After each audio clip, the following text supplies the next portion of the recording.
السلام علیکم ورحمۃ اللہ وبرکاتہ۔ امید کرتا ہوں میرے تمام دوست احباب شاگردان کرام خیر و عافیت سے ہوں گے۔ اللہ پاک آپ سب کو خوش رکھے، آباد رکھے، آمین ثم آمین۔ تو آج کا جو وظیفہ ہے وہ نیلم پری کی حاضری کا عمل ہے، ٹھیک ہے۔ کوئی بھی عمل بغیر اجازت کے، بغیر استاد کے بالکل نہیں کرنا، ورنہ اپنے ذمہ دار آپ خود ہوں گے، ٹھیک ہے۔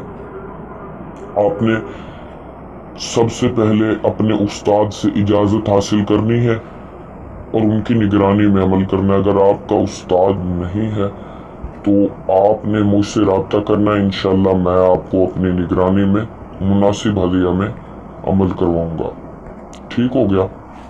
چلو بہرحال چلتے ہیں عمل کی طرف۔ اس عمل میں مکمل پرہیز جلالی و جمالی ہوگا، ٹھیک ہے، اور یہ 11 دن پر مشتمل ہے۔ مکمل پرہیز کے ساتھ رجال الغیب کا خیال رکھتے ہوئے یہ عمل آپ نے کرنا ہے، ٹھیک ہے۔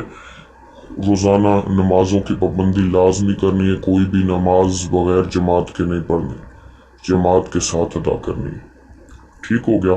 عشاء کے بعد اسی نیت سے بیٹھ جائیں، حصار لگائیں، علیحدہ کمرے میں خوشبو وغیرہ لگی ہو، اگر بتیاں جلی ہوئی ہوں، بالکل روحانی ماحول بنا ہوا۔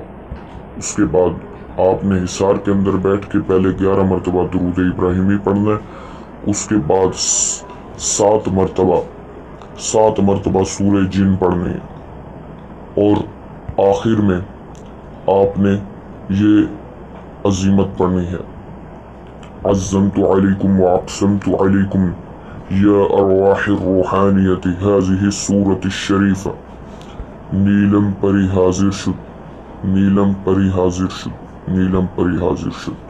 اس طرح سے کرنا ہے، اس طرح سے آپ کا عمل مکمل ہوا، ٹھیک ہے۔ مکمل تنہائی میں یہ عمل کرنا ہے، کسی کو بھی نہیں بتانا، آپ کو پتا ہو یا آپ کے استاد کو پتا ہو، بس اس کے علاوہ آپ کسی کو بھی نہیں بتا سکتے اس کے بارے میں۔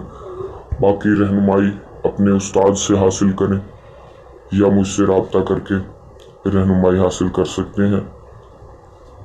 باقی ملتے ہیں انشاءاللہ نیکسٹ عمل میں، اس وقت کے لیے اب تک اللہ حافظ۔